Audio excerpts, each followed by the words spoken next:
Hey, welcome to Expand Your Us. This is the second week of Advent of 2020, and I'm Brandi Kellett, and I'm glad to have you with me. The day after Thanksgiving, I forced my family to go on a hike.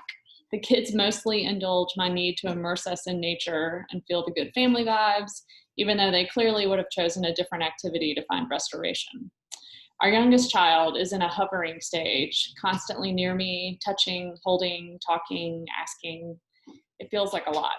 Still, the woods are vast, and I hoped being in them would make me feel generous.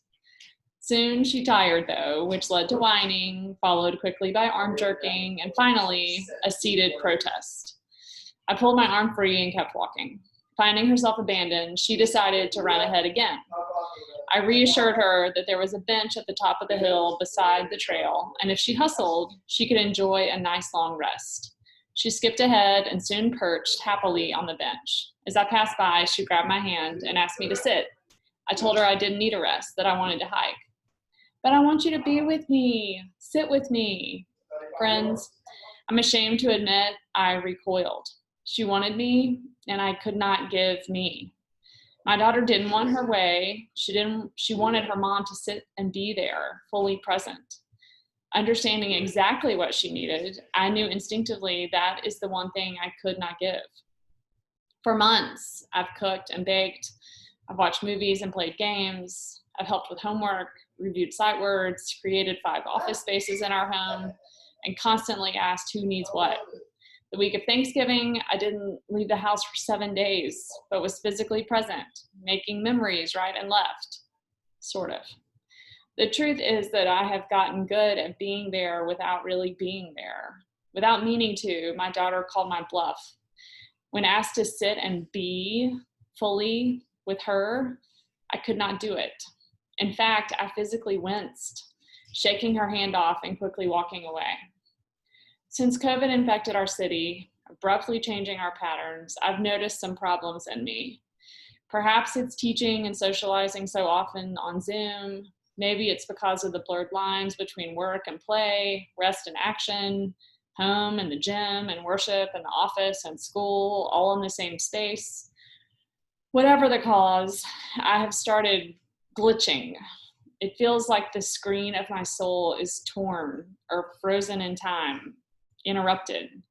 I can't stop multitasking, frantically feeling like I'll never have time or space to get it all done. Privacy is gone, along with the hours of quiet I normally get to call my own. I can't focus and have very little intellectual or relational stamina. I feel as though I've lost the ability to even locate my whole self, let alone bring or share her with someone else. When my daughter asked for me, all of me, to join her on the bench, it felt like she had asked me to extract some bone marrow for her on the spot. It was too costly.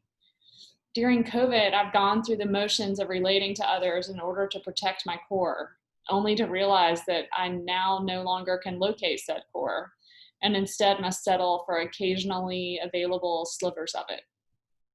This is why Advent provides such good news for any of us who suffer from a glitching soul like mine. Advent promises us a God who defies such fracturing, who refuses to split God's self to accommodate a moment. Indeed, in Bethlehem all those years ago, the whole God became a whole baby who would grow into a present man who constantly offered all of himself to the people he encountered.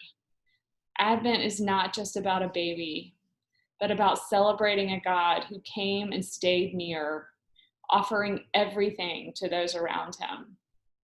I desperately need to be with a God like that, and believe that a God like that might bring me back to me too. If you, like me, find yourself glitching, then take heart that God is able to restore you with presence. If you, like me, find yourself weary and exhausted, then take heart that God is willing to renew you with rest. If you, like me, find yourself cringing every time you are asked to engage, then take heart that God overcomes what overwhelms you by becoming Emmanuel, even for you. Lean into Advent as God draws near. Below, you'll find the second week of readings, hymns, scripture. I pray it's a good time for you and for me.